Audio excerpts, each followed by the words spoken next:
I welcome you to the next webinar on the big and interesting topic of digital sequence information on genetic resources. Today we will talk about and discuss about the interplay between open science and open access to data, including the terms and conditions of data banks and options of tracking and tracing the use of DSI. That is a very long title, and indeed it's a big topic. But as you will see, it is very interrelated, and I hope that we can have a very fruitful and interesting discussion today. Again, I'd like to welcome you. My name is Hartmut Meyer. I'm the team leader of the ABS Capacity Development Initiative of GRZ in Germany. So my best regards from the very nice afternoon here, and I hope you also have a good day. For those who might be new to our webinars on DSI, I like to present very briefly the background. So the DSI activities which we are conducting are made possible in the context of the Norwegian South African Environmental Cooperation Program, which contributes to the work of the ABS initiative here. A first round of publications, webinars, and the global dialogue on the DSI took part during the last 2 years, actually, and brought together many government experts, stakeholders, and representatives from IPLCs, and actually supported very informed exchange on DSI during the first meeting, the first virtual meeting of the open-ended working group on the Global Biodiversity Framework, which was held recently. The working group concluded that there should be a formal intersessional process leading to the next and then hopefully in-person meeting of the working group in January next year in Switzerland. And the formal process consists of further submissions on DSI and analysis of the various policy approaches, options, and modalities which have been suggested now. This webinar and also coming webinars and maybe also activities of other players are part of an informal intersessional process. And we made the decision that we will concentrate on major remaining divergences in the DSI discussion. And the basis for choosing topics is, of course, the paper of the co-leads of the contact group on DSI of the open-ended working group, which has been published. And on the bottom of this slide, you can see the link to the web pages of the Convention of Biological Diversity, where the outcomes of the first meeting of the working group are presented. With that, I also like to give the word to our first main speakers, actually to the mentioned co-leads of this contact group, which are actually Gaute as representative of the government of Norway and Lactitia as the representative of the government of South Africa. So as I understand, it's Gaute who will do an overview about where we are now in the official negotiation process at CBD. Gaute, please. Thank you very much, Hartmut. There, you can see me and hear me? Yeah, I think so. So they're all welcome. During part one of the third meeting of the open-ended working group on the Post-2020 Global Biodiversity Framework, 23rd of August to 3rd of September 2021, the co-chairs, Mr. Basil van Avre and Mr. Francis Ogwal, established an informal co-chairs advisory group on digital sequence information on genetic resources to be led by the co-leads of the contact group, Ms. Letitia Chitwamulumi, and myself. And the purpose of the group is to provide advice and feedback to the co-chairs and the executive secretary on digital sequence information on genetic resources in preparation for the second part of the third meeting of the open-ended working group planned to take place in January 2022 in Geneva, Switzerland. And I believe there was recently sent out a notification about this meeting as well with concrete dates. And this is important. So if you have followed the first part of COP15 and the high-level segment there in the last couple of days, you will have noticed that there's a lot of emphasis on digital sequence information. So it's important to resolve these issues. So the task of the group, the informal advisory group to the co-chairs, is to provide advice and feedback to the co-chairs, and of course then the open-ended working group, on the first point, the undertaking of an assessment of consequences of possible policy approaches, options, and modalities for benefit sharing arising from the utilization of digital sequence information on genetic resources. 2, areas of potential convergence and areas of divergences based on the summary prepared by the co-leads annexed to the report of the third meeting of the open-ended working group. And thirdly, areas of additional work on DSI that may be required in the period between the third meeting of the open-ended working group and the 15th meeting of the conferences of the parties. And the reason for that is, of course, that time is very limited. So there will be need for additional work running up to the second part of COP15 in April, May in Kunming, China. And the group will consider existing and potential forthcoming inputs, such as studies, dialogues, views, etc., from formal and informal activities related to DSI. So the group has had 2 meetings and will have 2 more. And a report will be submitted to the co-chairs, and it has to be ready by mid-November.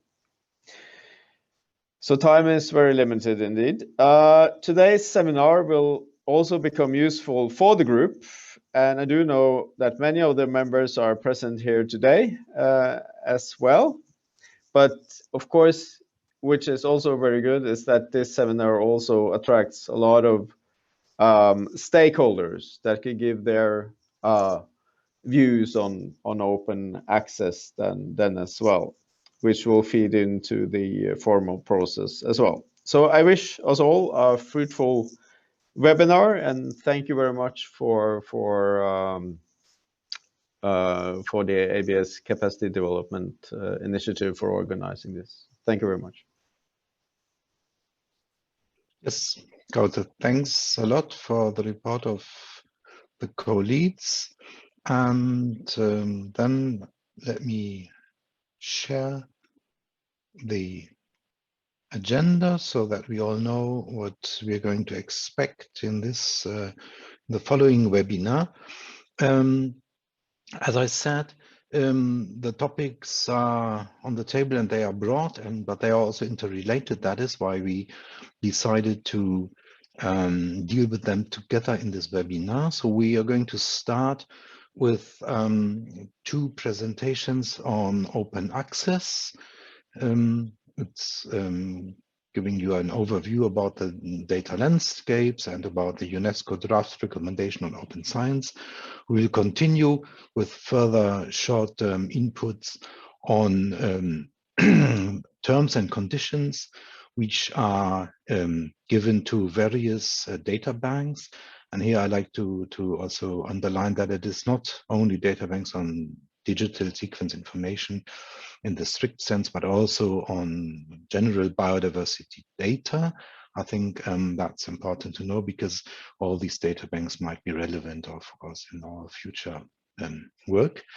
And we are going to have a second part in this webinar, which is a roundtable moderated by Timothy Hodges, to give room for more discussion between these experts and to see how all these different features could be used or could be applied to any future DSI system.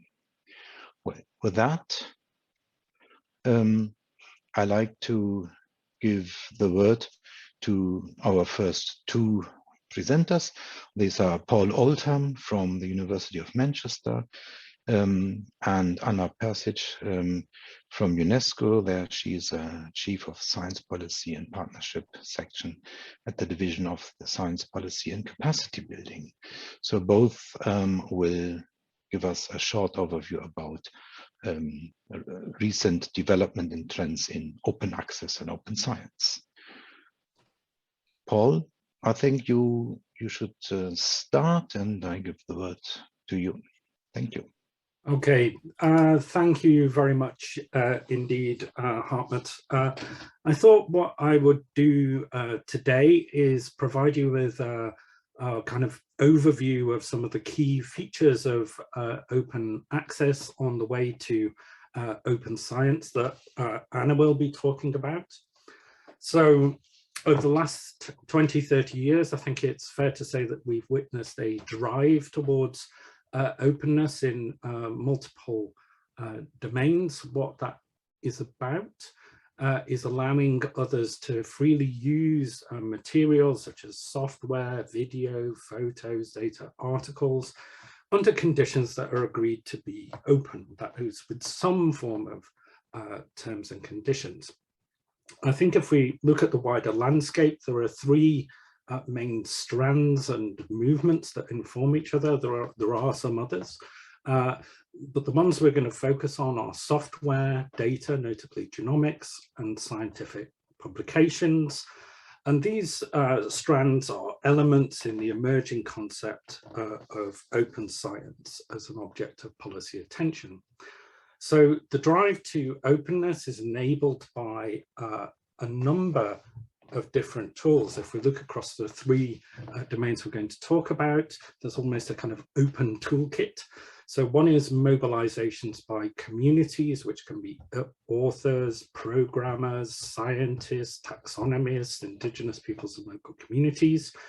The second is declarations, statements, principles and definitions that relate to openness. We also witness the use of standard licenses and in some cases kind of waivers, explicit waivers of rights to facilitate forms of sharing. We see databases as important aggregators of information in these domains, and they have terms and conditions on subjects such as access and use. We then have mobilizations by funding agencies such as Coalition S that I'll say a little bit more about later, and mobilization by policymakers such as establishing policies on open data or the UNESCO draft recommendation. So I wanted to start with software as the real kind of source of the drive to openness. Here we just see an image of GitHub. This will not mean very much to many of you, but it is the place where programmers go to store, share and collaborate on developing software that you will probably end up using at some point or another. There are 65 million registered users of GitHub from 3 million organizations, and many of the real major companies are present on GitHub as a platform for software development. Now, the key development in openness with software happened way back in 1985 with the creation of something called the General Public License. What the General Public License did was it said, I will share my source code with you on the condition that if you make any modifications to that source code, you must share it on exactly the same terms as the license. So it introduces a form of enforced sharing. It's known as copyleft because it exploits copyright to impose an obligation on the user to share on exactly the same terms. And that proved to be highly successful in building communities around software development. However, it wasn't flexible enough for emerging business models and the needs of the software community.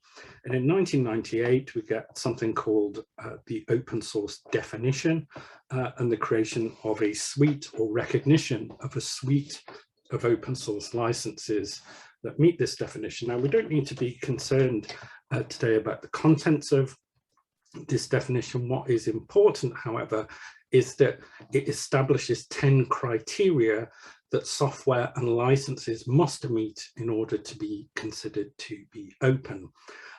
Those licenses are then listed on a separate, as approved on a separate page, signifying that the software community, members of the software community can use licenses for their specific purposes, knowing that they meet the open criteria.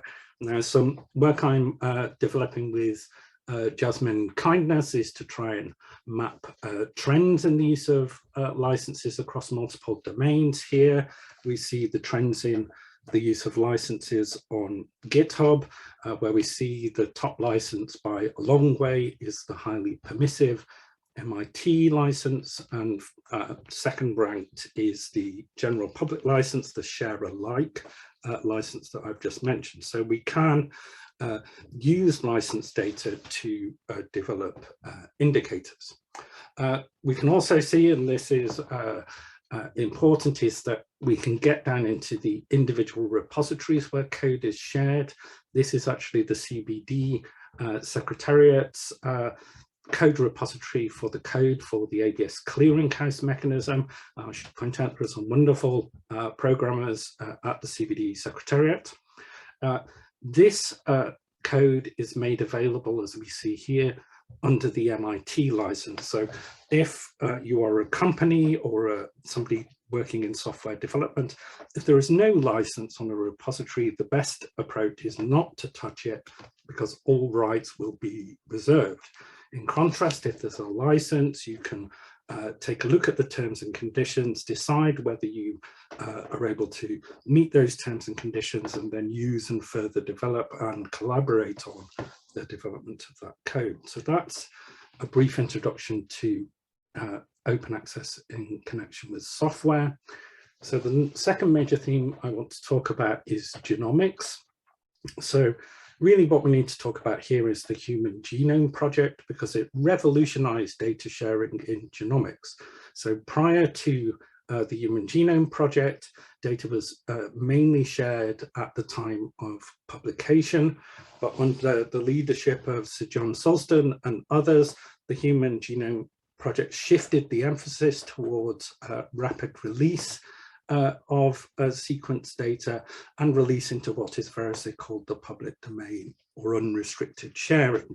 And we see in the kind of whiteboard first draft of the 1996 Bermuda Principles. The Bermuda Principles enshrine these moves. We see in the second bullet, immediate submission of finished annotated sequence. Then in the third bullet, aim to have all sequence freely available, notice the little cloud, and to the public domain for both research and development in order to maximize its benefit to society. And finally, we see the funding agencies are urged to foster these policies. And that is precisely what happened. And in 2003, at a meeting of funding agencies, established the Fort Lauderdale Agreement and extended this approach to other publicly funded genome projects. Now, as we saw in the case of the GPL and the development of the open source definition, there's a real question about whether one model for sharing data or code meets the need of all communities. So different models have different strengths and weaknesses. And in the case of sequence data in 2007, Indonesia announced that it would not continue to share H1N1 bird flu data. And in 2008, the solution to this was the establishment of the GISAID platform for sharing influenza and coronavirus sequence data.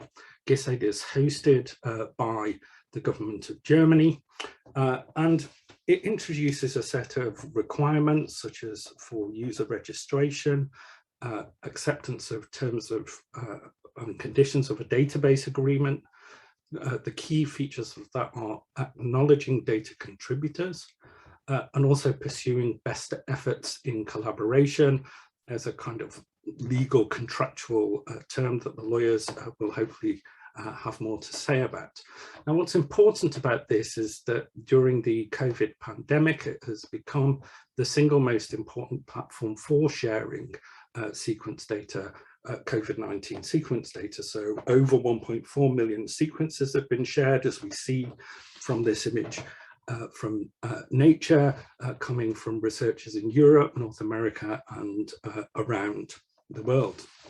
Now, what we see also in the case of the genomics domain, as with software, is tensions between different sharing models. And these have kind of come out into the pages of Nature over recent months, where some within the community are making an argument for unrestricted sharing as the best model for addressing the threat posed by COVID. Whereas on the other hand, we have others pointing out that, well, in the absence of things like the GISAID data access agreement, there would probably not be sharing of this level of COVID sequence data. So I think what the important message that comes out from this is that there are strengths and weaknesses to different models for data sharing, and it's important to consider the needs of both those strengths and weaknesses and the needs of different communities. Now, I'm going to draw to a close by briefly talking about open access publications. So here, the drive to open access has really been a response to company control over copyright, over scientific outputs, and the costs and restrictions that has imposed. The key milestones here are the creation of a suite of Creative Commons licenses, which open up choice back in 2002. We have a series of statements and declarations defining openness in 2003, sometimes called the 3 Bs. And then we have funding agencies coordinating to require open access, including licenses and to drive down cost, such as Coalition S, which was established in 2018 at the initiative of the European Research Council. Now, one of the key features of Creative Commons licenses is the ability to make choices in sharing your work. So we see here, you choose a license with specific terms. It then generates a digital license that is human, computer, and lawyer readable. There are a suite of 6 licenses. I'd point out that the 6th license is not, which is CC0, is not a license. It's an explicit waiver of rights to commit work to the public domain. Now, the work that Jasmine and I have been doing recently is we've been starting to map trends in open and closed access journal publications. If I recall correctly, there is something like 35 million journal publications in the top graph, where we see that journal articles have, open access journal articles have overtaken closed access journal publications. In the bottom panel, we're doing some exploratory work to map the use of specific licenses, where we see that the CC by attribution, any use permitted, license is by far the most popular, with the second ranking being the much more restrictive, no commercial use and no derivative use license. So with that, I'm going to draw to some conclusions. So I think if we are thinking about openness, it's really, in my view, about creating enabling conditions for people to share resources with others. It's important to recognize the strengths and weaknesses of different models for sharing. And in the 3 domains, it seems to me that there's normally a need for more than one option. I think the open toolkit reveals kind of common elements across domains where openness is being pursued. And the 3 domains that we have examined are converging around this concept of open science, with the debates at UNESCO representing the current apex of international efforts to define and achieve consensus and support that concept. And with that, thank you very much for your attention. Yeah, Paul, thanks a lot for this. And this gives a perfect link to our next presentation, which is Anna Persic from the UNESCO, who will exactly talk about UNESCO policy movements on open access and open science. Anna, please. Thank you very much, Hartmut, and many thanks for the invitation.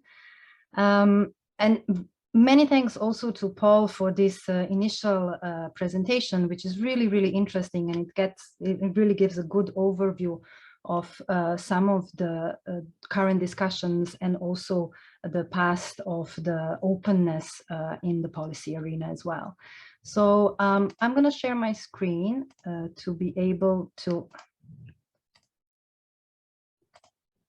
give you a very quick overview of the current draft of the UNESCO recommendation on open science.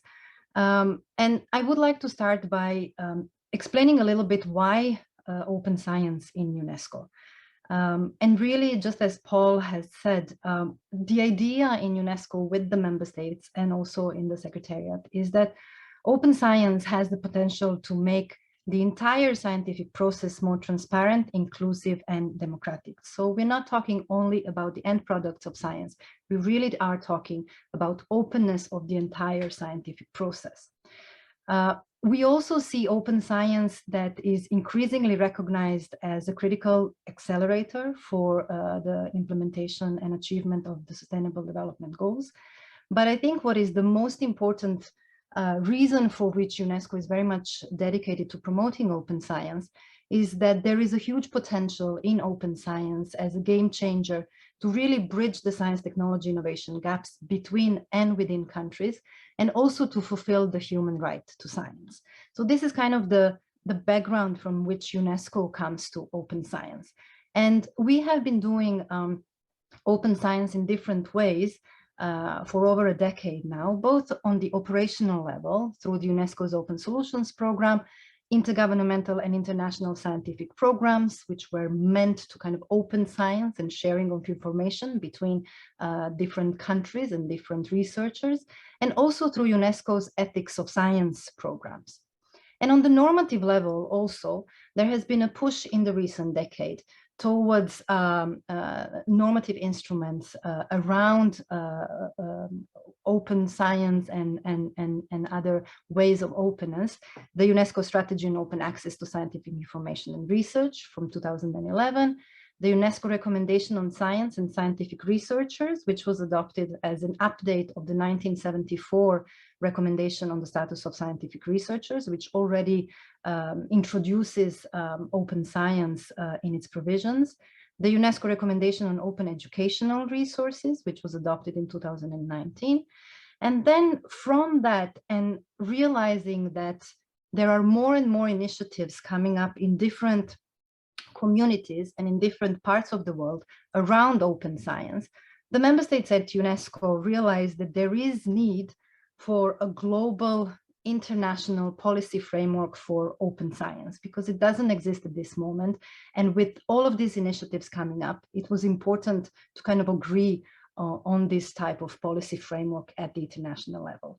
So there was a preliminary study of technical, financial, and legal aspects on the desirability of a UNESCO recommendation on open science, which was debated in different parts of UNESCO, in the executive board, different sessions. And then From those debates in 2019, the UNESCO's 40th General Conference, so that's the governing body of UNESCO, with 193 member states, they tasked the organization to develop an international standard setting instrument on open science in the form of a UNESCO recommendation of open science.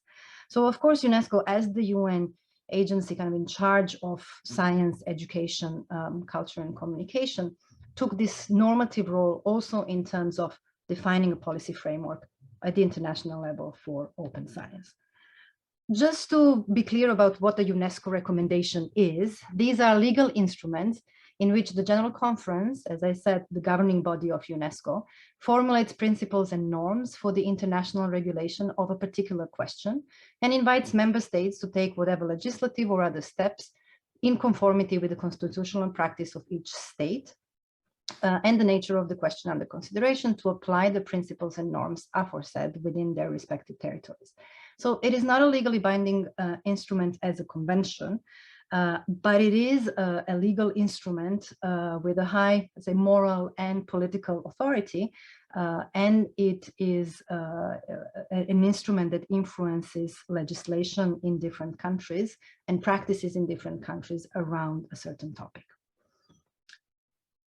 One of the things that our member states really insisted on when they decided that they would like for UNESCO to develop an international standard setting instrument of open science is that the process towards the development of this text needs to be extremely consultative, transparent, and inclusive.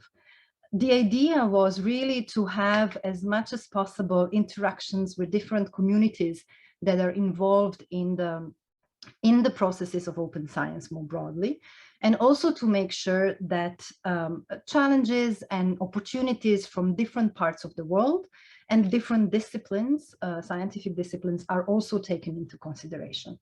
So in the development of the first draft of the text of the recommendation, which was released in September 2020, so we had over a year of very intense consultations at the global level through a global survey. We had regional consultations, we had a series of thematic consultations with different stakeholders, with different open science communities to understand better what the positions are and what are some kind of convergences and divergences between those different communities. The process of drafting the first draft was also done under the guidance of a UNESCO Open Science Advisory Committee and with the support of the Open Science Partnership, which is an open-ended partnerships with different partners involved in open science activities around the world, joining in and providing inputs and guidance. So the first draft was released in September 2020, and then the second draft was produced in March 2021, incorporating comments from the different member states as well as other stakeholders. That second draft of the text was then submitted to member states in May 2021, so this past May. And this revised draft was negotiated by what we call an intergovernmental special committee meeting of technical and legal experts. So that is a meeting where member states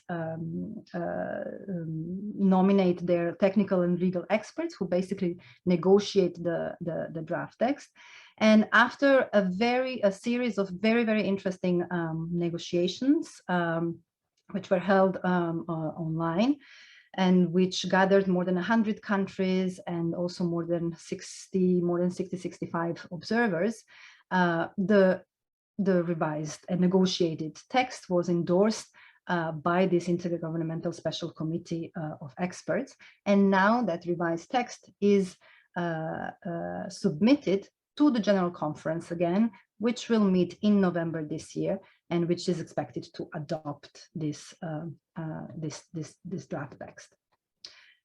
Now, going a little bit into the actual text of the recommendation, I think what is really important is that the aim of the recommendation is to provide this international framework for open science policy and practice that recognizes the disciplinary and regional differences and contributes to reducing the digital, technological, and knowledge between and within country.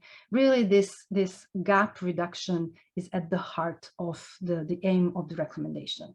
An important part is also that for the first time, there is a common definition, a shared set of values and principles, and also actions that are conducive to fair and equitable operationalization of open science for all. In terms of the definition, and building a little bit on what Paul has said previously, the open science definition given in the current draft text of the UNESCO recommendation on open science is a broader definition, which includes access to knowledge, of course, but it also goes beyond that. So it is defined as an inclusive construct, which brings together different movements and practices to increase scientific collaboration and sharing of information for the benefits of science and society, that provides access and makes multilingual scientific knowledge openly available, accessible, and reusable for everyone. And also that opens the process of scientific knowledge creation, evaluation, and communication to societal actors beyond the traditional scientific community. So it's really opening science for scientists, but also opening it up towards the society. Also, what the draft recommendation does is that it defines these key pillars and kind of brings together all the different communities and all the different elements that open science integrates. So we have open scientific knowledge that incorporates scientific open access to scientific publications, open research data, educational resources, open source software and source code, and open hardware. Then open science infrastructures, both virtual and physical. Open engagement of societal actors. This is the part with the engagement of society, with citizen and participatory science, scientific volunteering, and other actions that engage other societal actors. And then open dialogue with other knowledge systems, including indigenous peoples, local communities, and marginalized scholars. So really a very broad presentation of open science and its different elements. Another important point of the recommendation, and it's probably the core of the recommendation also, is the definition of core values and principles: quality and integrity, collective benefit, equity and fairness, diversity and inclusiveness, and then a set of principles for open science practices and policies: transparency, equality of opportunities, responsibility, accountability, collaboration, flexibility, and sustainability. It was important, and there was a lot of discussion around these core values and principles, because really the point of the recommendation is always to bring back any practice to these core values and principles. And there is also a set of different areas of actions with set of recommendations under each of these areas, going from the promotion of a common understanding of what open science is and what the open science practices are, developing an enabling policy environment, investing in human resources and capacity building. It's a very important part of the recommendation, and that is the capacity building provisions for sharing of information, accessing information, etc. Then investing in infrastructures and services, promoting cooperation in different levels, innovative approaches, and also fostering a culture of open science more broadly, including aligning of incentives for open science. Now, just zooming in a little bit on the open scientific knowledge, which is the focus of this conversation as well. Here we have defined it as open access to scientific publications, research data, metadata, educational resources, software and source code that are available in the public domain or under copyright and licensed under an open license that allows access, reuse, repurpose, adaptation, and distribution under specific conditions, provided to all actors immediately or as quickly as possible and free of charge under those conditions. So going really along what Paul was saying, the definition really captures the openness in these particular terms. With regards in particular to open research data, they are defined as data that include, among others, digital and analog data, raw and processed, and the metadata, as well as numerical scores, textual records, images and sounds, protocols, workflows that can be openly used, reused, retained, and redistributed by anyone subject to acknowledgement. And the recommendation also puts forward the important principles for data sharing, such as fair as well as care principles for indigenous data sharing.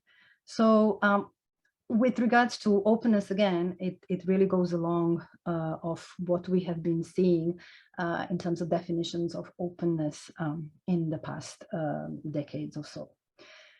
However, the recommendation also provides that access to scientific knowledge should be as open as possible, but that there are restrictions that can be applied, and those need to be proportionate and justified. So the recommendation recognizes that there are moments in which there needs to be protection of data or restricted access to data, justifiable on the basis of protection of human rights, security, confidentiality, the right to privacy, respect of human subject, etc. Also, what the recommendation says in this Article 8 is that for those data and code that is not openly available and accessible, reusable can be shared among specific users according to defined access criteria made by local, national, or regional government instances. And also it said the restrictions may also change over time, allowing data to be made accessible or restricting access to data at a later point. Again, joining what Paul has said, there needs to be some inbuilt flexibility depending on what data we are talking about, which sector we are talking about, and how do we apply these values and principles of open science in a most equitable way.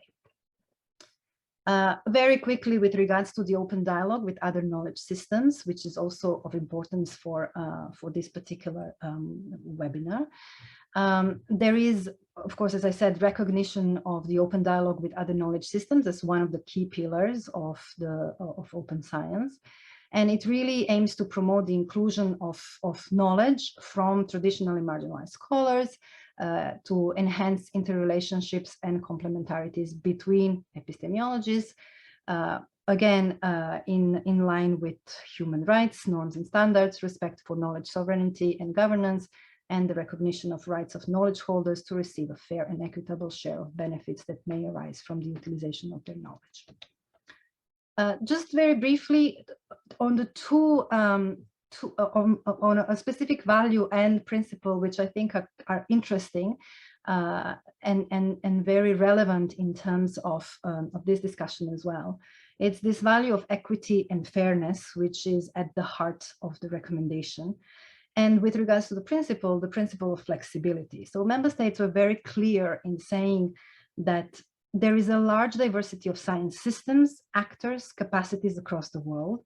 And the nature of the supporting information and communication technology is very rapidly evolving. So there is no one-fit-all approach for open science, and there needs to be some inbuilt flexibility into how different disciplines or sectors move to openness, while at the same time, of course, adhering to the core values and the other principles mentioned in the recommendation. But there is this flexibility, the principle of flexibility, which is quite important as we move forward, and hopefully we'll move forward in the implementation. Just very briefly, and I'm not going to go through all of these different actions, I think it's important to also note that there was discussions also during the consultations and the negotiations about some of the challenges that we can have in implementing open science or transitioning to open science. And the recommendation provides some recommended actions to address some of these unintended negative consequences of open science practices.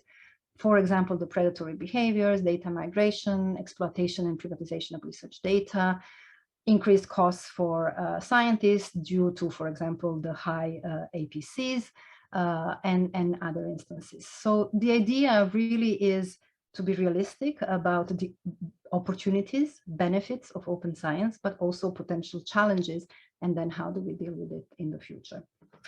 Just to finish with what comes next. So as I said, the idea is that the recommendation will be adopted at the next session of the General Conference, which is happening now in November 2021.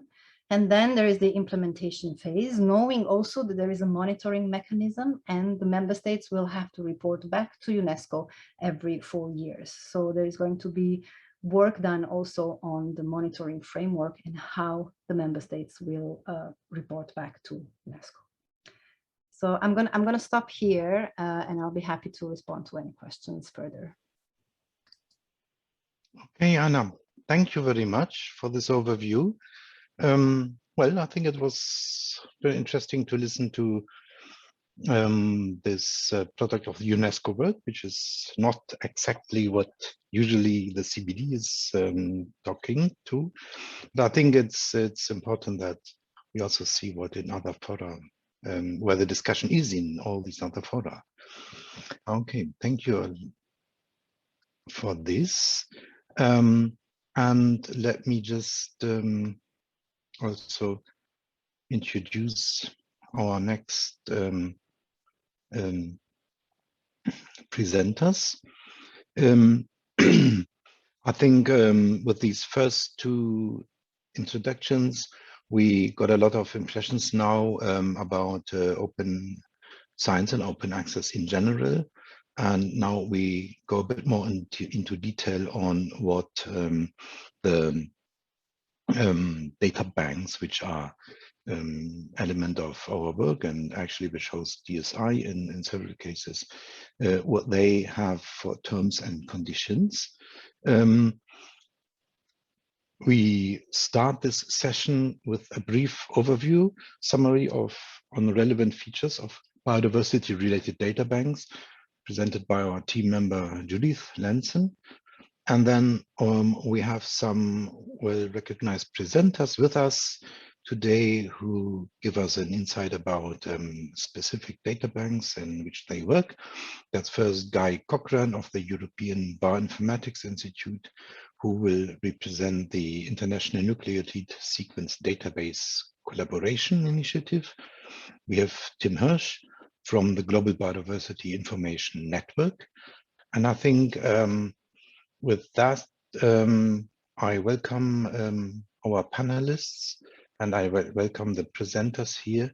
And we start this section with the presentation from Judith. Oh, thank you, Hartmut, and hello, everybody. I'm happy to be here with you. And yeah, now I'll give you a brief overview of the terms and conditions of some selected data banks I researched.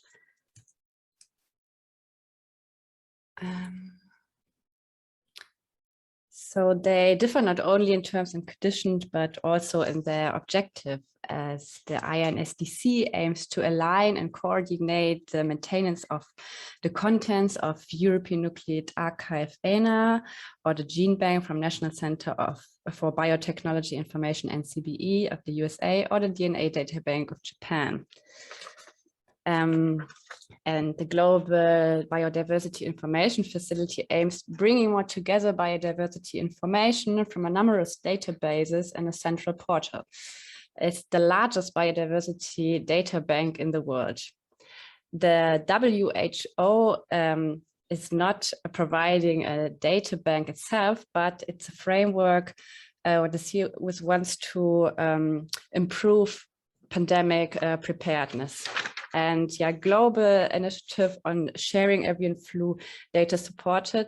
Data, I think I don't have to say so much on that because Paul did already a good job presenting that part, so I will skip that.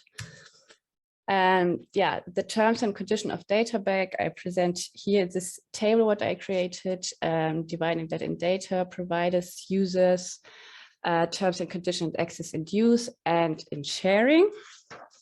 So the INSDC is storing more genomic sequence information as DNA, RNA sequence data and annotations thereon, and the data is not genetic material. The total size of the sequence data has exceeded to 9 petabytes in 2020, and the data grew roughly 10 times in the last 4 years.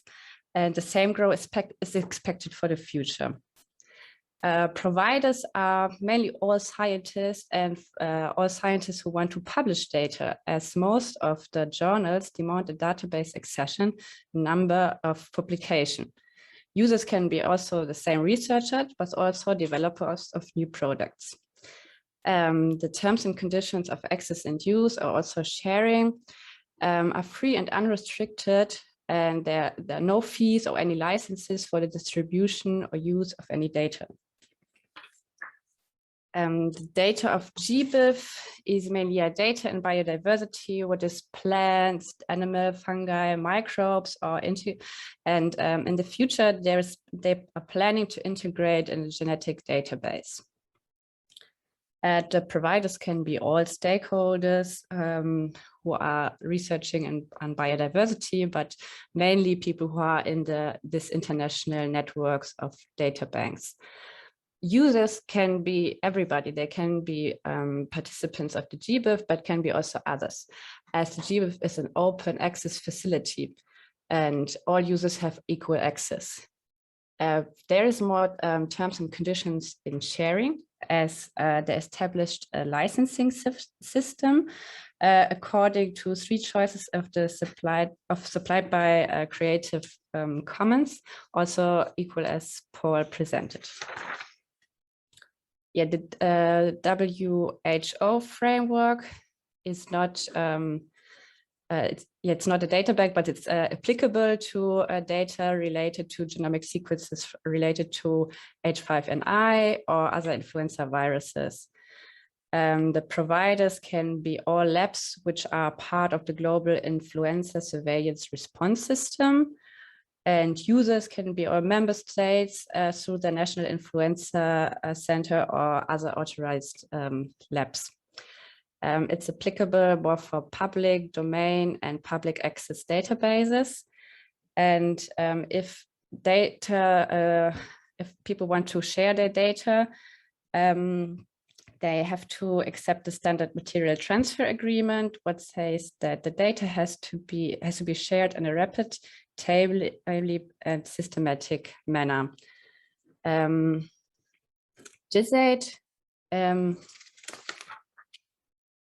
stores this genetic sequences of influenza viruses, also as Paul presented, and providers as users, as people who are accessing that, can be leaders from veterinary medicine, human medicine, bioinformatics, epidemiology, or intellectual property. They have to first confirm their identity and agree the database access agreement. And the same goes for sharing. So if you want to share the data, you have to also, you can only share the data with somebody or an institution what agreed the data access agreement. Yeah, thank you very much. And I hope this gave you a good overview for the following part. Yes, thanks, Judith, for this short and quick overview. I also can say there was a question in the chat whether the presentations will be available. We will prepare on our webpage a video transcript of this webinar in all 3 languages. There will be a report, a short report, and usually we also make the presentations available. So that should happen in some time, especially we need to prepare these videos. Thank you. And then let me just ask Guy to give a short input with focus on terms and conditions from the INSDC. Sorry, Guy. Please. Yeah, so thank you very much, Hartmut. Thank you to the ABS Capacity Development Initiative for the invitation, and thanks to South Africa and Norway for the opportunity to be part of this panel. Thanks also to Judith, who's explained some of the background, so saved some effort on my part there. So I will be speaking without slides, but I will post in the chat a few links because I'll make some references to online materials as I go along. So I'm representing the International Nucleotide Sequence Database Collaboration. For the last 40 years or so, we've been capturing sequence data, raw data, process data, and making these available to the scientific community and anyone else who comes along. We have, so my part of this is to run the European node, the European Nucleotide Archive, and there are two other nodes. There's the US node and there's a node in Japan. The system, INSDC, has very purposefully chosen a very open model, a model in which we ourselves impose no constraints, no restrictions on how people search, access, retrieve, and apply the data, how they use the data. And we offer systems that are open to everybody, and we aim to make those systems as usable and accessible as possible. We do that purposefully because we believe that is the approach that leads to the most valuable outputs. That is the approach that really maximizes the reach of the data and returns on the effort that goes into producing the data. So what I'll do just briefly is step through two different perspectives of two different stakeholder groups. So I'll talk first about the data consumers. So these are the people that consume the data in the database. And I'll talk then about the people who provide the data.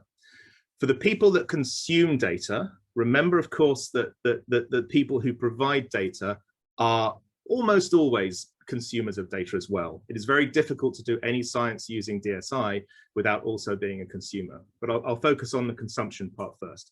And what I'll do is I'll step through a number of scientific applications of data that are hindered when one doesn't have openness, when there is friction in finding and accessing data, or when there are barriers and there are blockers to doing that. There are applications that become impossible. And what I'll do is I'll step through those applications in order of increasing sophistication. And the first is that science must be reproducible. For scientific rigor, one has to be able to access the data that are discussed and interpreted such that one can reproduce and challenge the science. And that's a key part of how the scientific process works. Open data enable that, data that are closed prevent that.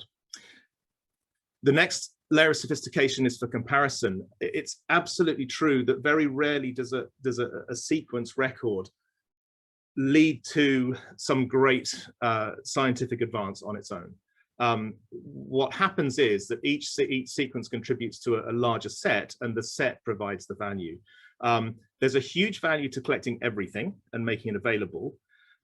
There are very few studies where one can target sequencing and apply sequencing to a particular organism, a particular specimen, and answer a question. It's nearly always the case that one needs access to lots of different sequences. So there is a value that emerges from making the set holistic and making that available that simply doesn't emerge if you work in isolation.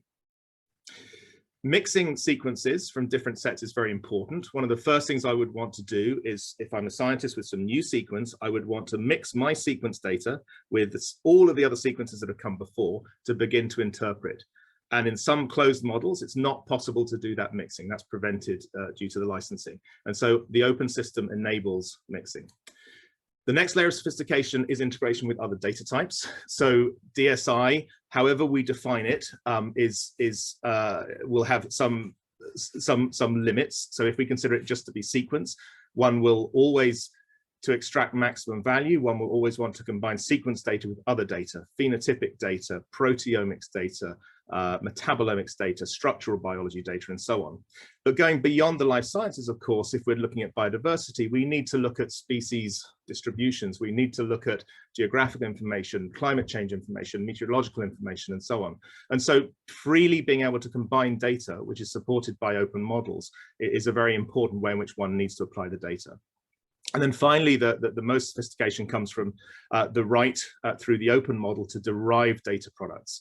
What we see, and there's a very nice study from Roden et al., and I'll put the link in the chat to that, one of the traceability study from the CBD, where one sees that INSDC databases lie at the bottom of a great ecosystem in which different databases pull data through the open model with very low friction, and they add value by curating, by running analysis tools, by presenting, by feeding in expertise.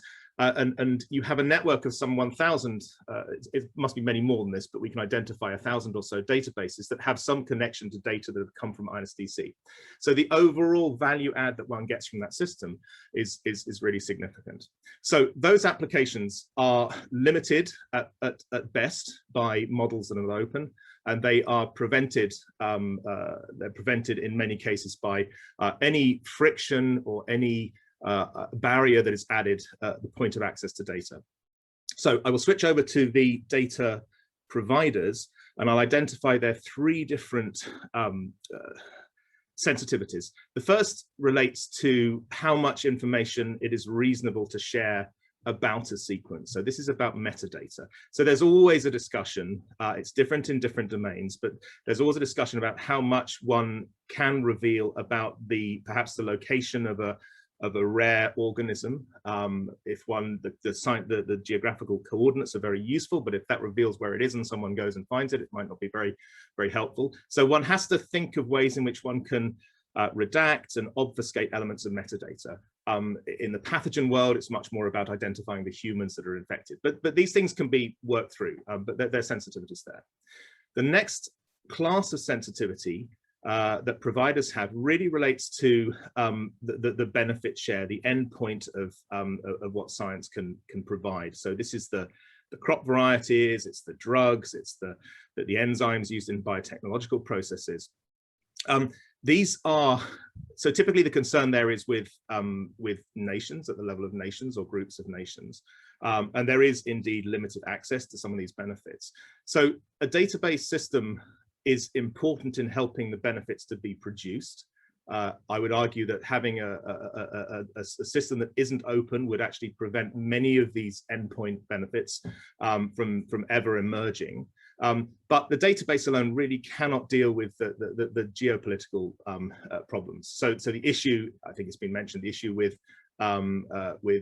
vaccination for COVID-19 is not there due to a lack of appropriate control over data. It's there because politically the world is not organized as it should be. So we can contribute, but there's little databases can do directly to solve those much bigger problems. The third level of sensitivities comes from individual scientists, institutions, and sometimes countries and funders, where the scientists, as part of their career progression and as part of their input into science, need the recognition that they have contributed. And so this is where one has a need for attribution and credit giving and so on. And so our view at INSDC is that we must do things that help people to show their mark on scientific contribution.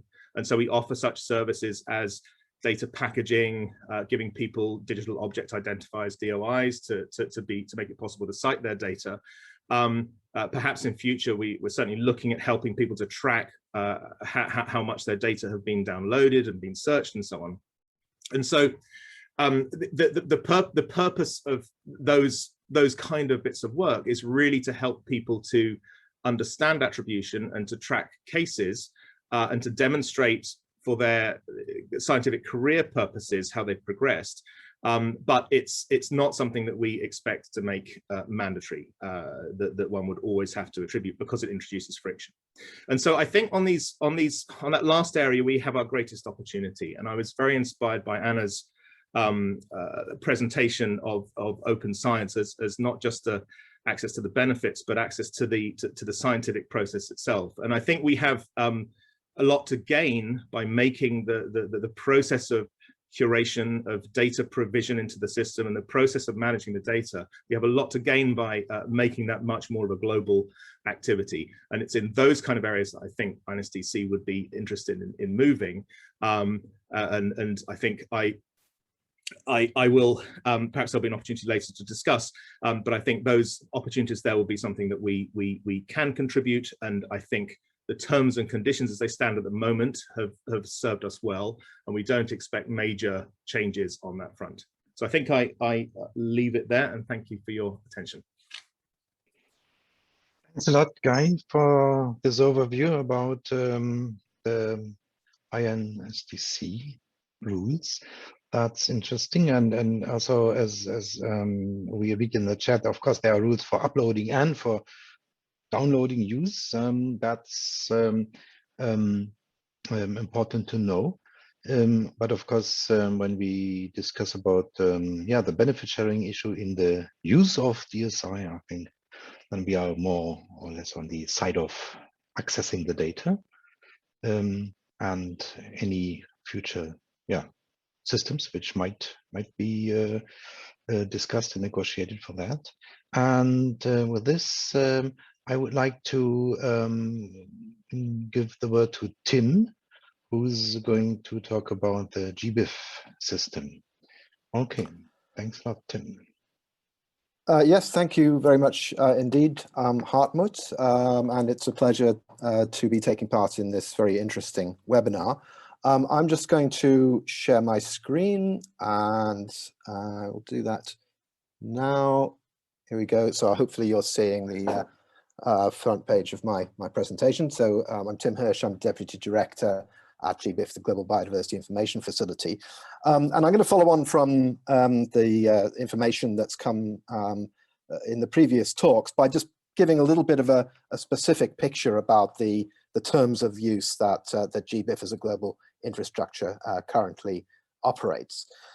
Before I do that, it might just be useful to have a very quick overview of what GBIF is and what we do. So we're an intergovernmental network. We've been around now for exactly 20 years. And as you'll see from the motto on the top of our homepage on the right, free and open access to biodiversity data is at the heart of the mission that guides GBIF's activities. You'll also see from that homepage, so this is a view of what gbif.org looks like today, that we're dealing in quite significant volumes of data. So we're just coming up to 1.9 billion species occurrence records that are accessible freely through GBIF. They're being shared through over 60,000 separate data sets from more than 1,700 institutions around the world from more than 120 countries.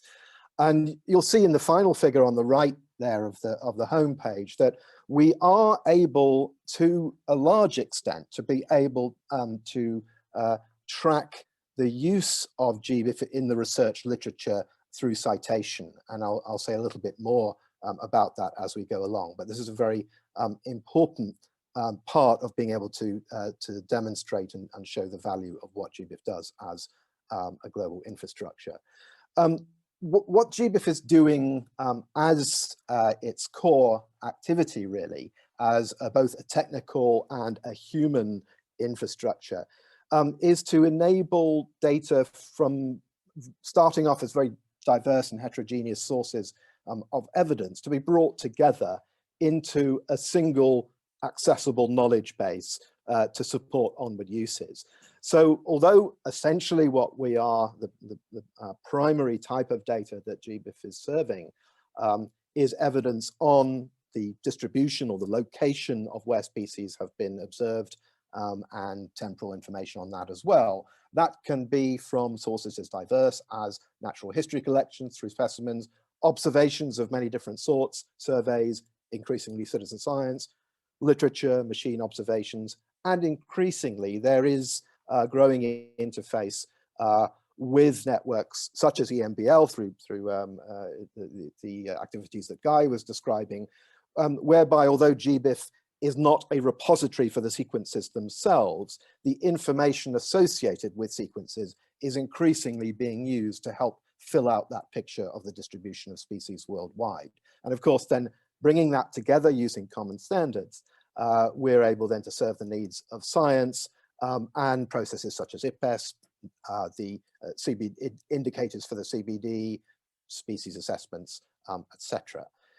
It is critical to be able to manage a system of that kind, to have well understood basic conditions within the framework of open access so that there's good understanding both about the way that data, the basis on which data is shared and the basis on which it may be used. We have a terms of use page and the two principal agreements governing our activities in this respect are a data user agreement and a data publisher agreement. So the basis on which data may be used and the terms in which institutions are sharing or publishing data through GBIF. And as Paul mentioned earlier on, we, in the last few years, have operated a system whereby all species occurrence data can only be shared using one of 3 open Creative Commons designations, which are either the CC0, the public domain waiver, CC BY attribution, or as a maximum restriction, CC BY NC, non-commercial. And the reason that was brought in a few years ago is that before that, there was a fairly chaotic situation where amongst those thousands of different data sets, you had very diverse terms and conditions, that it was clearly impossible for a user who is typically combining often millions of records from thousands of data sets to understand the basis on which that data could be used. And that was really the driver behind opting after community consultation to have mandatory machine readable licenses, which are now in place. The data user agreement, which I mentioned, is really primarily there to encourage, through the application of scientific and professional norms, good citation and attribution practices. Exactly as Guy said, in terms of the reproducibility of science, but also to acknowledge the effort and the cost, both financial and through human resources, of the process of sharing data and making it openly available into that global knowledge base. And in order to assist that application of those good norms, that good practice, GBIF has spent a lot of development time and resources into providing the means efficiently and without friction to be able to cite and attribute data effectively through the use of digital object identifiers. Just looking at the application of the licenses, you can see here, this on the left, this is simply part of our search interface for occurrence records, whereby we have a wide range of different filters you can apply. And as you can see there, a user can filter the records that are being searched and eventually downloaded by the 3 categories of license or waiver. And you can see from there and from the pie chart in the middle that a large majority of the total of those 2 billion records in GBIF are shared under a CC BY license, with fairly close together behind that, divided between the CC0 waiver and CC BY NC. But the point is that the user, depending on the nature of use, is able then to select and filter records according to those license conditions. As I mentioned before, citation is a really critical part of what GBIF is trying to achieve with these terms and conditions, because it is really essential to what we would see as the good practice in terms of open data for open science. And I just did a short experiment or example this morning. I ordered a download. In fact, it was a simple search of a particular genus of birds, Procneas, bellbirds in the neotropics. And you, by the way, need to register as a user of GBIF in order to download, giving very basic information, email, name, country, just to be able to have authenticated access.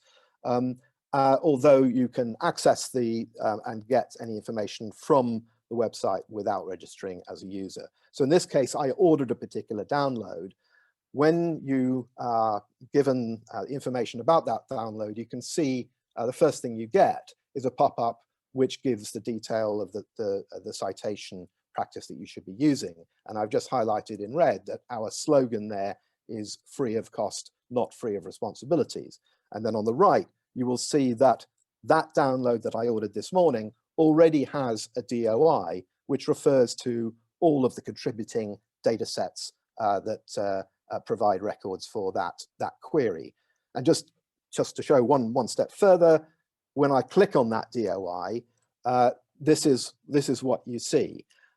So this is telling me, and you can just see at the bottom left there, perhaps that was the search query, which is simply I search by scientific name.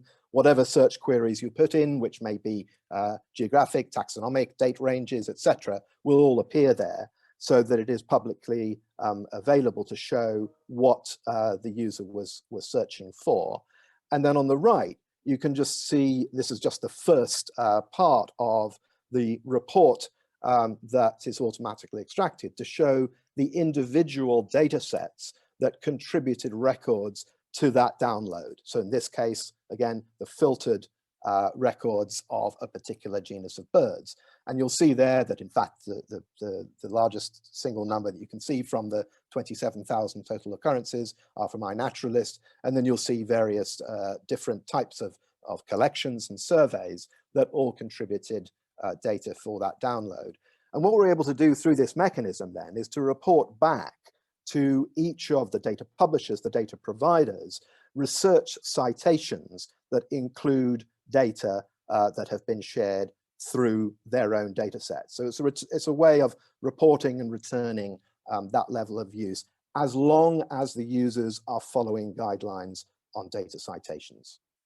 And I'll just finish off just by giving one example of extra services that are enabled by having these standard license conditions. So we recently started an initiative of providing regular exports of data shared through GBIF into various computer cloud environments. So in this case, this is the Microsoft Planetary Computer.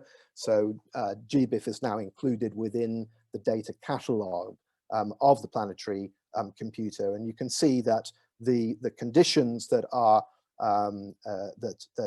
shared through the GBIF agreements are then passed on through into those users who then access data through the cloud environment. And in this particular case, what we're doing at the moment is only exporting data that come under the CC0 and CC BY category, but not the non-commercial use for now. And we're also doing similar, have a similar arrangement with Amazon. So we're progressively able to make data available in different formats, which is useful for the way that people are actually processing data for onward use and derived products, but not in that process reducing the requirement for citation. So that's where I will stop for now, but very, very happy to join in discussion and questions. Thank you. Yes, thank you, Tim, for this short and good presentation. That's, I think, very useful. Although, as I said, it is biodiversity data, not DSI as such, but I think we in our effort to really inform the discussion on DSI, it's extremely useful also to have examples from biodiversity data banks and how they deal with these data and the use. Okay, thanks a lot for your contribution. And I see that we are a bit advanced in our time, so it took a bit longer than we thought. And so without much talking, I like to introduce the panel round, which will be facilitated by Timothy Hodges. And so I'm pretty sure that you will manage with the time. And please, Tim, take your part and have this round of questions to our panelists. Thanks very much, Hartmut. Yes, and I like to also to ask you to switch on your cameras so that we can see you. That I think is a the camera is on. Yeah, no, yes, also the good. others. Basi as well, please. Yeah. Right. So we have less than 30 minutes. We have and a lot of ground to cover, but it's already been a very, very rich and very informative session.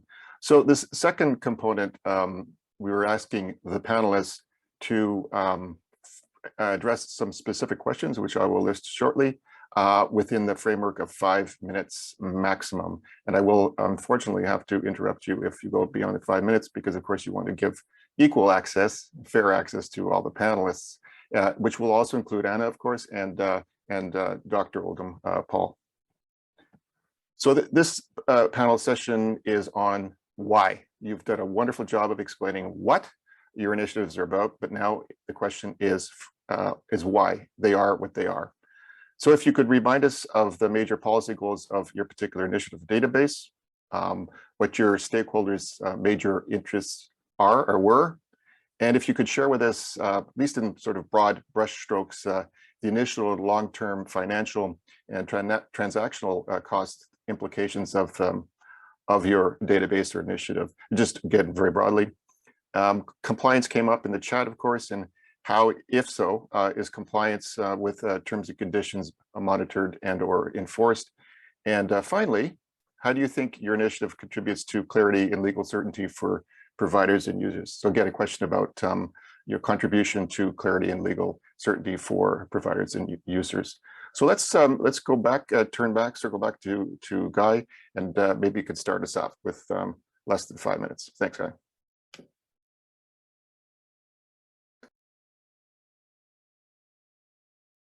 Sorry, muted. But I guess the major policy goal of the INSTC is to provide the maximum opportunity for sequencing effort around the world to be useful.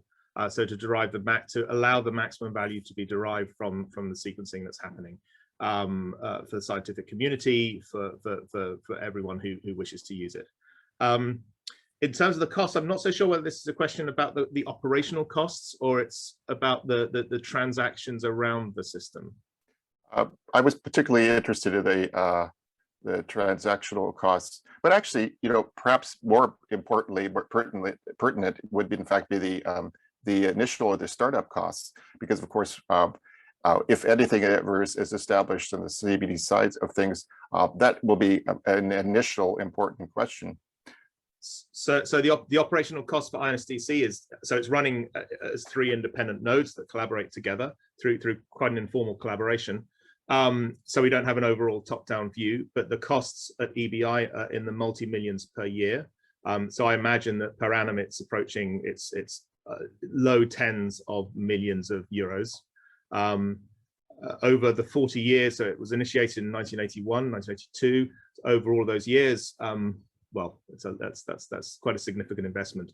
To rebuild the system would be a major piece of work. As we heard at the beginning, that the system is supporting tens of, well, a single copy is on the scale of 10 petabytes of data. Multiple copies for security purposes and for redundancy. The hardware infrastructure is really significant. The software stack on top of that, and then the operational support, which we shouldn't forget, because despite the many interfaces, it's actually quite, we have to provide support for people who are pushing their data into the system and who are accessing the system. So in terms of costs, people come to us, they push their data into the system for free. There are no charges there. If they want to get data from us, they just come and get it for free. So there are no costs for the point of use for the user. So we have our terms and conditions, but they define a very permissive openness, and we have no need, because of the openness. There is sort of little to check. Obviously, we're interested that people have the right to submit the data. They're not submitting, data that they don't own. But the system is open, and people commit to that. So for legal certainty, the certainty is that one has one's on submitting, one has one's scientific record exposed to the world. Terrific. Excellent. Thanks so much. Tim. Yeah, well, I mean, bearing in mind the point that was made earlier on that GBIF is not dealing primarily with DSI itself, although, as I mentioned, there are clear connections with the metadata, particularly associated with sequences, in order to be able to serve the best possible data on distribution of biodiversity.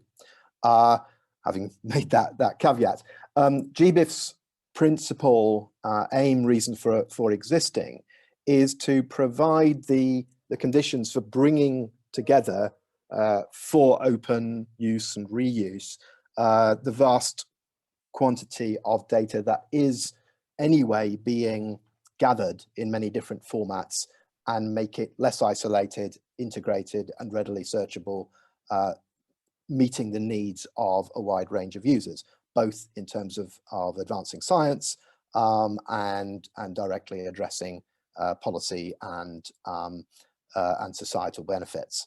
So that's the kind of the core aim of GBIF, is to provide the mechanisms for bringing all of that data together.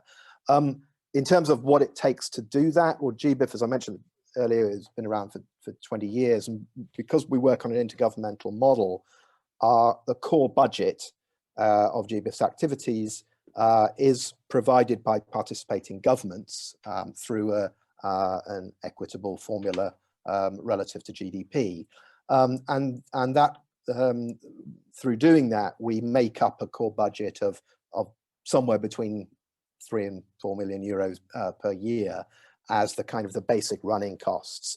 And what that does is it supports a secretariat that I'm part of, based in Copenhagen, which both deals with the technical infrastructure, so developing the means to be able to deal efficiently with the types of data that I've described, but also coordinating a global network of providers. And that includes significant activities and investment in building capacity in different regions of the world to be able to facilitate the fullest possible participation and the benefits that flow from it. And there are supplementary funds that we bring in, including through recent investments we've had through the European Union, the government of Japan, to be able to fund capacity projects in different parts of the world. But I would also emphasize that in order for this machine, if you like, to work, what I've described here is really the coordinating core, but it's essential that that investment is more than matched, but actually multiplied by investment at the national level and at the institutional level, indeed, for bringing that data together and serving, including, for example, digitization projects and serving national and thematic audiences. So the coordination of the global infrastructure is a relatively small part of the total value of the activity. And I think, in terms of the conditions that I described, the main purpose of that is very much providing that certainty and clarity to enable both providers to share with an understanding of how data may be used, and for the users to understand the responsibilities that they have, particularly as I mentioned around data citation. And I would just quickly picking up on a point that Guy rightly made about portions of data that may very legitimately be withheld or at least generalized in that data sharing effort. We're very much aware and supportive of best practices there. For example, in the sharing of data relating to highly endangered, sensitive species or high value species, where the publishing of precise locations may produce a risk of harm. And in those cases, we promote guidelines for when it is appropriate to generalize locations and up to what sort of range, so that you are still able to share data, but not necessarily at the full resolution that is contained in the source databases. So there's just a few reflections. Thanks very much, Tim. Anna, we're going to turn to you, and maybe you have less to say on some of these sub-questions, because I think you covered very, very well some of the major aspects of what you're up to at UNESCO. But with given my prerogative, I'm going to ask you a little bit, if you can touch on something that came up in the chat related to sort of how the member countries sort of envision enforcing core values and principles that's being propagated through the recommendation and its adoption. And maybe you could say a little bit about how the process will unfold in terms of implementing these de facto obligations that are maybe short of legally binding, but very, nevertheless, very real. If you could say a little bit about that. I do have some experience in UNESCO and the UN, the Declaration on Bioethics and Human Rights, and these things can actually be quite challenging. Yes, thank you, Tim. And indeed, I wanted to say that I did cover a lot of the ground in the presentation that I made. With regards to your question of how the member states relate to the values and principles, the negotiations and the consultations that we've held really showed that the ones that we have highlighted were really the ones that they were very keen on promoting. And I think what was also very interesting is to see, because we had not only member states, but also other stakeholders, including the various communities, whether it's open access community, open data, because these are all different open science communities that we kind of brought together. And I think, again, along those specific principles and core values, there was a high level of understanding and agreement. So that's why I think both from the member states perspective and from the stakeholders perspective, there is agreement around those core values and principles. And hopefully that will help to move the implementation forward and open science practices, policies in the right direction with this framework in mind, with these core values and guiding principles as core values and guiding principles, right?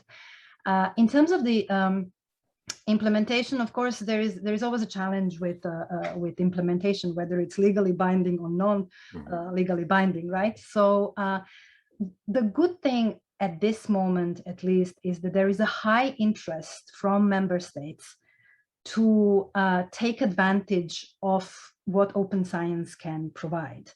And I think particularly, you know, in this moment that we have lived, there was a lot of highlight on science, on sharing of information, of sharing of benefits coming from science, of looking into science as global common good. So I think there is a lot of interest from member states to implement as much as possible the provisions of the recommendation. There's a lot of interest in sharing best practices and some of the lessons learned. And I think we do hope that this monitoring platform or framework that we're going to have will really allow member states to compare notes, to learn from each other, rather than to say, oh, you didn't do it, or look at you, how low you have scored. So I think the monitoring will be used as a way to push member states towards the implementation, but really with this high emphasis on sharing of information between different countries and different stakeholders and some of the best practices. But there is also a question of cost in this sense, like with any other implementation. But what some member states are doing right now is already kind of setting up committees, multi-stakeholder committees around the recommendation and for the implementation of the recommendation, to set up some kind of open science roadmaps or something that would also allow them to see what would that mean in financial terms and how much they would gain eventually by transferring to open science. Because some of the recent studies have actually shown that yes, there is an initial investment, but it actually, by having more openness, leads to financial benefits as well. So this is a little bit where, you know, where the thinking is right now with regards to the implementation of the recommendation. Thanks very much, Anna. Paul, did you wish to take the floor? Yes, very briefly, and actually it's to ask Tim Hirsch a question, if that's okay, Tim. Absolutely. I think what's really fascinating about the GBIF case, Tim, is that you moved from a situation where you had something like 700 or so different licenses to narrowing that down to the 3 options. And I wonder if you could just say a little bit more about the consultation process that was organized and what the different concerns were of the data providers and the users in that process. Yes, thank you, Paul. As I mentioned, we did, while it was initially proposed within our community, and we consulted through our network of principally of national nodes, who themselves were able to get the responses and the likely considerations of individual data publishers and providers in those countries. And there was, of course, a concern at the beginning when this was proposed that this might influence a large proportion of data being shared through GBIF to be withdrawn, because institutions were insisting on, in some cases, extremely restrictive conditions where, frankly, if you read them, it could not, prior to 2016, it would be difficult to describe them as open sharing, where in effect, if you read the conditions, it was requiring prior contact before anyone would use that data. And you can imagine, you know, if a research project is having to do that with literally thousands of different data sets, it becomes impractical. So there was if you like, a hearts and minds operation to explain the rationale behind having consistent and common licenses. This was all done in a public forum over about a couple of rounds, where all of the responses were brought together and summarized and then brought back to our governing board. And in the end, there was some withdrawal of data, but very, very little. I can't remember the exact, I think we may have had something like initially 2 to 3% of data where there wasn't, we weren't able to continue sharing it because we didn't feel we had the necessary buy-in. But shortly after that, we saw the volume of records very quickly overcame that slight dip. But also we saw some of those who had been slow or reluctant to accept these license conditions, having seen the way that it was operating, many of those did continue to share afterwards. So yes, there was concern or perception about loss of control. I think it was very important that at that time, in parallel, we were working on the mechanisms for citation that I mentioned in my presentation. So I think being able to tell those providers who had some doubts that actually we are providing tools that should enable much better citation and attribution of data use than had been possible before, I think was an important component in overcoming some initial doubts of the benefits of open data licenses for sharing data sets through GBIF. Thanks very much, Tim, and thank you, Paul, for an excellent question. We're maybe running out of time. Our intention was to go to a second question related to tracking and tracing. Of course, we've touched on it. A number of you have, and obviously, it's of keen interest on them in the negotiations themselves. Obviously, we're not going to get to it today, but I wish personally to thank each and every one of you for wonderful presentations, and I think very honest, very open sets of comments and answers. I think we all benefit from openness, including in the policy forum as well as data. So with that, again, thank you, and I'm going to turn it back to Hartmut for a wrap up. Thanks again. Yes, thank you, and I'm grateful to had you here in our webinar and to give us a first introduction to the topic. And I think there is more to talk about, especially because we couldn't really touch the issue of tracking and tracing, which is at least that we heard at the last round of the Open and Networking Group was quite a big issue. So, well, there should be more place to discuss this. With this, I thank you very much, and I like to close the webinar with some last remarks and information. Let me just go to my slide. I think you can see that. What we suggest is to have a follow-up webinar on the 10th of November, same time and same location. Yeah. So that maybe could be also used for talking a bit more about tracking and tracing. But that webinar, and this is why we asked you to also to participate in a short poll. This webinar should be convened in a new approach. It should be really more to bring together participants, to really have a facilitated open discussion between the participants, and to hear what are their opinions, what are their solutions, and what are their suggestions for this complex topic.